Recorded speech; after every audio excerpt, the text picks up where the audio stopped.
In Beijing, the Chinese government called on the United States to stay out of its territorial disputes with nations around the South China Sea. Speaking to reporters, Foreign Ministry spokeswoman Hua Chunying said her country's opposition to a UN arbitration case launched by the Philippines to challenge China's claims had not changed, a position that she said was supported by international law. China and ASEAN countries have enough wisdom to deal with relevant issues appropriately and safeguard peace and stability in the South China Sea. Countries outside the region should fully respect the consensus and efforts made by countries within the region and support their efforts to resolve disputes peacefully through negotiation.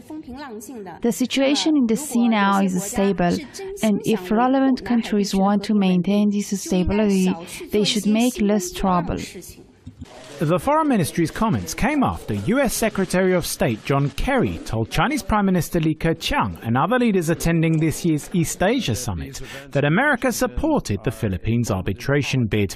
The South China Sea is rich in fish and oil and gas resources and straddles some of the world's most important shipping lanes. In addition to the Philippines, China's claim to nearly the entire body of water also brings it into dispute with Vietnam, Malaysia and Brunei. In recent months, however, it's China's disagreement with America's ally, the Philippines, that has come sharply to the fore.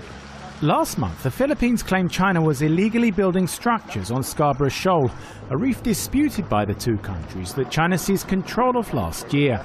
Accusing China of a massive military buildup, the Philippines is now in talks for an increased American military presence on its soil.